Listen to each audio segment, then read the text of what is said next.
RMG აგრძელებს გაეროს მდგრადი განვითარების მეოთხე მიზნის ფარგლებში ხარისხიანი განათლების მხარდაჭერას, წლების მანძილზე ახალგაზრდებისთვის სხვადასხვა არაფორმალური განათლების პროექტების და სტუდენტური პროგრამების შეთავაზების პარალელურად კომპანიამ წელს ახალი პროექტი წარადგინა, რომელიც სამთო გეოლოგიურ დარგში მოღვაწე ახალგაზრდა მეცნიერთა მხარდაჭერას ითვალისწინებს. RMG-ის ახალგაზრდა მეცნიერის ჯილდო წელს 15 ახალგაზრდას გადაეცა და ის 1 წლის განმავლობაში ყოველთვიურ ფინანსურ წახალისებას ითვალისწინებს. გამარჯვებულებს შორის კი არიან 5 კვლევითი ინსტიტუტისა და საქართველოს ტექნიკური უნივერსიტეტის ახალგაზრდა მეცნიერ თანამშრომლები, რომელთა შესახებაც ჩვენი სიუჟეტიდან მოგიყვებით.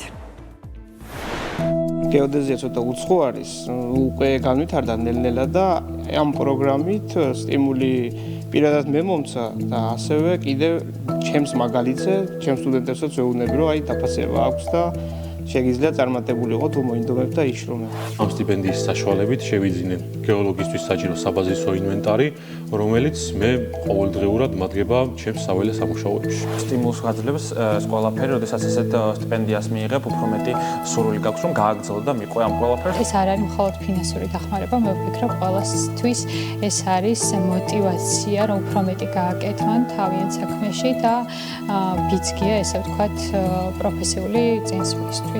ოთხივეს ერთი რამ აერთიანებს RMG-ის ახალგაზრდა მეცნიერთა მხარდაჭერის პროგრამის გამარჯვებული სტატუსი. აქამდე მოსასვლელად კი ყველა მათგანმა გრძელი გზა გაიარა. შრომის, მუდმივი სწავლის, გამოწვევების, ხანდახან იმედგაცრუებებისაც და მაინც არჩეული პროფესიის სიყვარულის.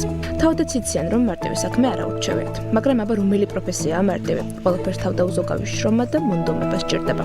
ამიტომ მათაც მოინდომეს პირველივე გაელვებული იდეიდან, ოცნებიდან და მიზნიდან მოყოლებული დღემდე. შრომა კი შედეგს ყოველთვის იღებს. ამათი დიდი ნაწილიც არის საქართველოს საბადოებიდან. მაგალითად, რუსუდანი უკვე გეოლოგიის მაგისტრია. სტუდენტობის დროსვე 2017 წელს ტექნიკური უნივერსიტეტის სამთო გეოლოგიურ და მთის მდგრადი განვითარების ფაკულტეტზე არსებულ მინერალოგიისა და პეტროგრაფიის მუზეუმში დასაქმდა. ახლა მუზეუმის ხელმძღვანელიცაა, თუმცა მხოლოდ ესეც არაა, სხვადასხვა სამეცნიერო საქმიანობებში, ლაბორატორიულ კვლევებში აქტიურად ერთვება და წლების შემდეგაც ყველაზე მეტად ბუნებასთან სიახლოვე და ამ სიახლოვის ადამიანებამდე მიდანაუღარს. ყოველდღურად გრძნობებს არაერთი დამთვალიერებელი, როგორც ადგილობრივი, აგრეთვე უცხოელი და აგრეთვე მუზეუმის ფარგლებში ფუნქციონირებს საშაბათო სკოლა, რაც ითვალისწინებს სხვადასხვა სკოლებიდან, საქართველოს სხვადასხვა სკოლებიდან მოსწავლეების ჯგუფების მიღებას და ინფორმაციული ტურის ჩატარებას. რუსუდანისგან განსხვავებით, ლუკას ყოველდღიური საქმე ლაბორატორიულ კვლევებს მოიცავს. ხან რენტგენების, ხან შლიფების დამზადებას. საქართველოს ტექნიკურ უნივერსიტეტში გეოლოგიის ფაკულტეტზე 4 წლის წინ ჩააბარა. ჯერ კიდევ მეორე კურსზე იყო, როდესაც აქვე უნივერსიტეტში სამსახური შესთავაზეს. იმის შემდეგ ამ საქმეს მიყვება და იხსენებს, რომ პროფესია, რომელიც აირჩია, დასაწყისიდანვე მოსწონდა და იზიდავდა. თუმცა დასაქმების შემდეგ პროცესი უფრო საინტერესო გახდა. ყველაზე საინტერესო ალბათ ის არის, რომ ანალიზებს, რომელსაც ვაკეთებთ ამ ნიმუშებზე, შემდეგ შეგვიძლია აღვადგინოთ თუ რა ისტორიის მქონე არის, როგორ წარმოიშვა და რა შედეგები გამოიწვია ამით. დავითის ისტორიაც ტექნიკური უნივერსიტეტიდან იწყება, გააზრებული და გადაწყვეტილი ნაბიჯით, სამთო გეოლოგიური ფაკულტეტიდან. ზუსტად იცოდა, რომ ამ პროფესიაში უნდა განვითარებულიყო. ამიტომ მეორე კურსიდანვე მუშაობა შეუდგა. აქვე გეოლოგიის დეპარტამენტში დასაქმდა, მერე უფროსი ლაბორანტის პოზიციაც დაიკავა. ამჟამად მინერალებისგან დამზადებულ შლიფებში მათ სტრუქტურასა და ტექსტურას სწავლობს. სტუდენტებთანაც მუშაობს სტრუქტურული გეოლოგიის კურსზე, ლექტორის დამხმარეა. როგორც თავადყვება, გეოლოგიური კვლევითი და ტექნოლოგიური საქმიანობების დაკავშირებით და გაერთიანებით მუდმივად იმაზე მუშაობს, რომ საკუთარი თავი განავითაროს და მუდმივად ახალი უნარჩვევები შეიძინოს. ჩემი კოლეგები და ჩემი ლექტორები, ესე რომ ვთქვათ, იმდენად კარგად და იმდენად მეგობრულად თავიდანვე მომიდგნენ და მასწავლიდნენ, რომ ძალიან დიდი ინტერესი გამიჩნდა ამ საქმიანობის, აქ მოღვაწეობის და რაღაც კვლევებში იქნებოდა ეს თუ სტატიებში ჩართულობის. ასევე გვაქვს ჩვენ სამთო ჟურნალი, რომლის სტატიის ერთ-ერთი ავტორი მე ვარ. და იწერება ყოველწლიურად ესე რომ ვთქვათ ეს სტატიები.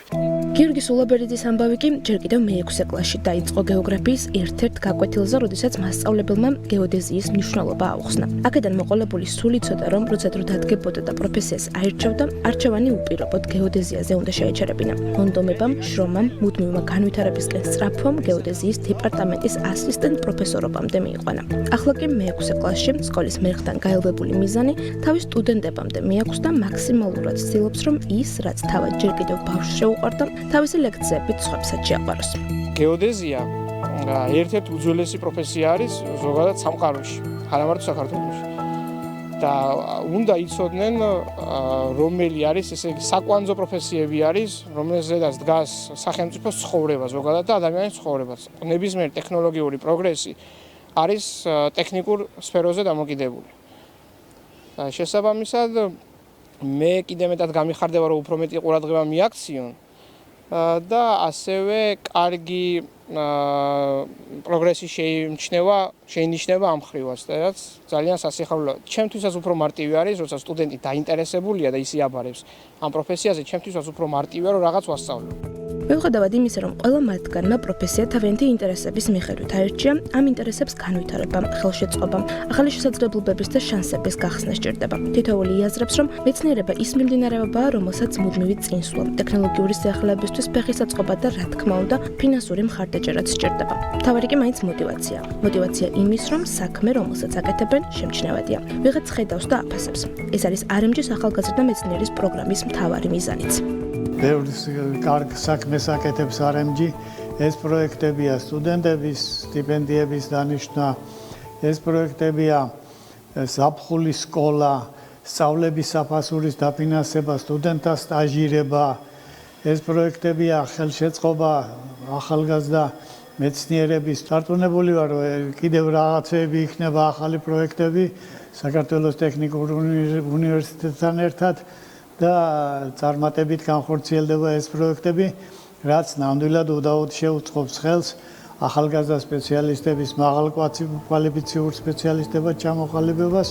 წლების მანძილზე ახალგაზრდებისთვის სხვადასხვა არაფორმალური განათლების პროექტებისა და სტუდენტური პროგრამების შეთავაზების პარალელურად RMG-მ წლის დასაწყისში ახალგაზრდა მეცნიერების მხარდაჭერის პროგრამას წარადგინა, რომლის მთავარი არსიც იმ მეცნიერების მხარდაჭერა და განვითარება იყო, რომლებიც თავიანთი რესურსებით, ენერგიით და მონდომებით ცდილობენ, რომ სიცოცხლე სწორედ იმ პროფესიებს შეუნარჩუნონ, რომელიც წლების განმავლობაში ეტაპობრივად პოპულარობას კარგავდა.